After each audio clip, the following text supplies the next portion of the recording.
Hey folks, this is Trascanari back with more Let's Play Trilby's Notes. So you interested in ghost stories? The girl struck me as a forceful personality. I gave the matter some thought before replying. Not really, I'm just scouting on behalf of a client like I told the professor. You know, it's strange to see someone as young as you in the antique trades. And come to think of it, I thought only old men dressed like that. No offense meant. None taken. I didn't catch your last name. It's O'Malley. Siobhan O'Malley. Couldn't be more Irish if it tried, could it? Sorry to keep you waiting, dear boy. Now then, what shall we talk about? About idol. Tell me, does a huge man in a welding mask and leather apron mean anything to you?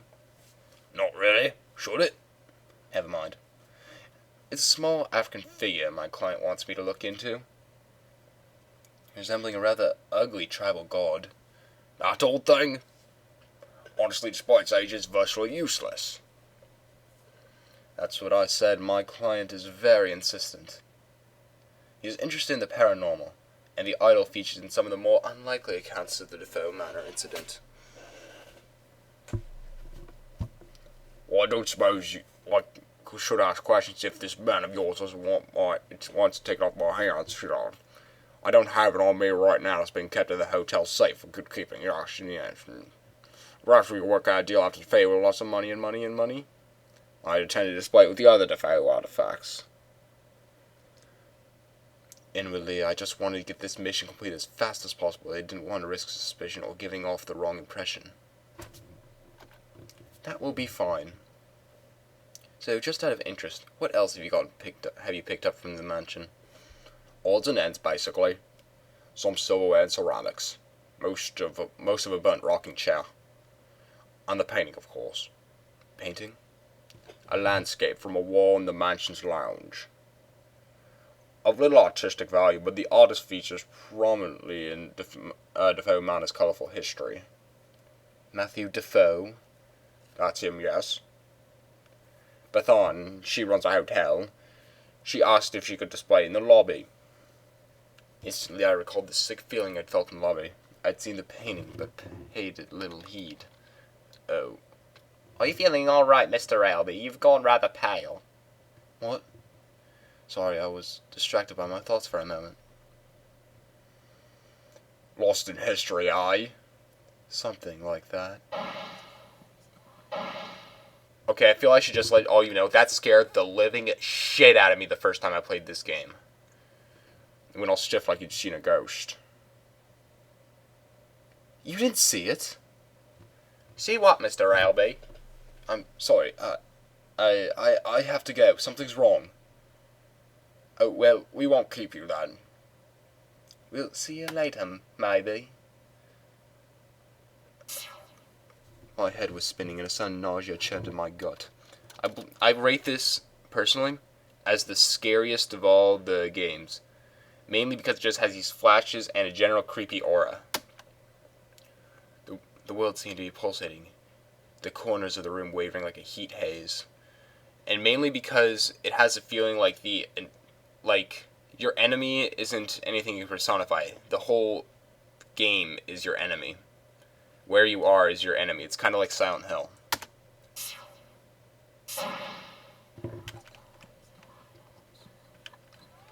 Was I really going out of my mind? Was the hotel really changing into some nightmarish twin? Was I the only one who could see it? If I was hallucinating, it was too complex. The harsh wooden floor beneath my feet felt real enough. The horrendous stench of rotting flesh that reached my nostrils could not have been conjured by my imagination. I decided I had to find John Defoe's idol as soon as possible. If not that, then at least the painting Hollis mentioned. I was convinced that some connection lay between Defoe Manor and this sudden madness. Read all. The graffiti read, "His body is here, his soul is not." I wonder if this was referring to John Defoe. And did you see that tall man who had just left the room? Whoa, shit. He features very big into the game later. The game series. Trust me. You'll see what I mean.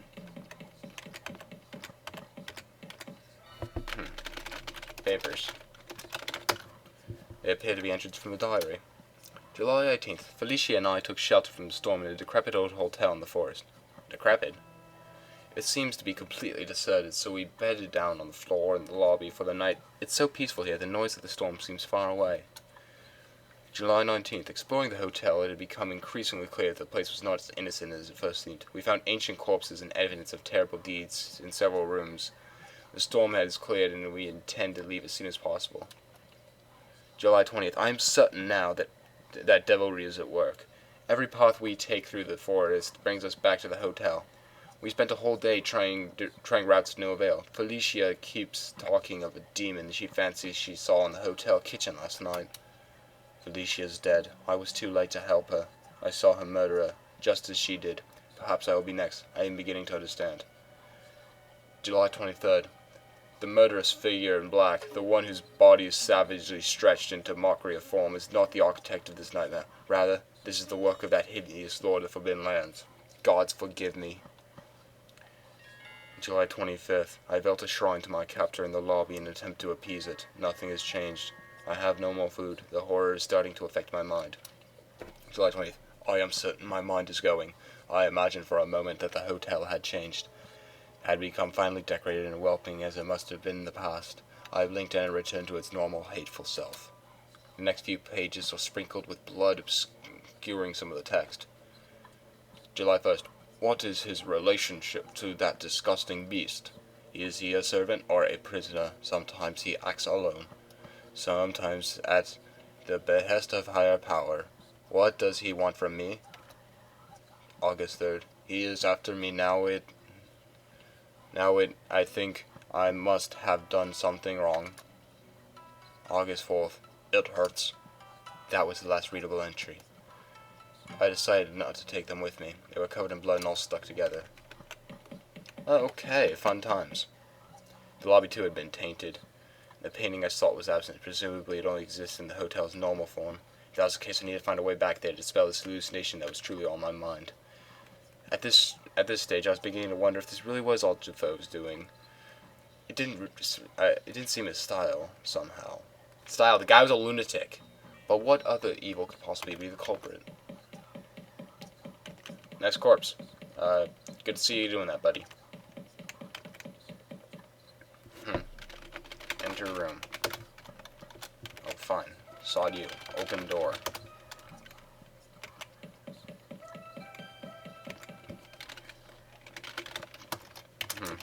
Look bar. Keeping with the alternative hotel scene, the furniture looks like someone had been hurled against them with absolutely fatal force. Lying on the bar with a pair of long-nosed pliers. Okay, pliers. They are rusty but functional. I took them with me. Open door.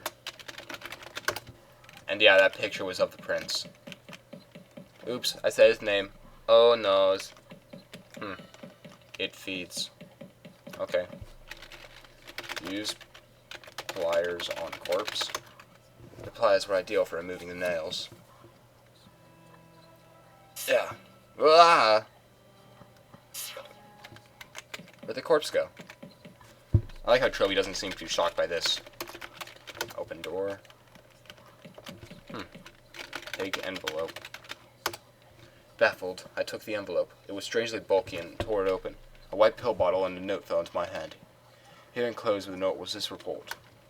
Trilby, if you are reading this, then you too have seen the hotel change. At present, I have no idea if the alternative hotel is part of the ethereal realm or some kind of strong pocket dimension.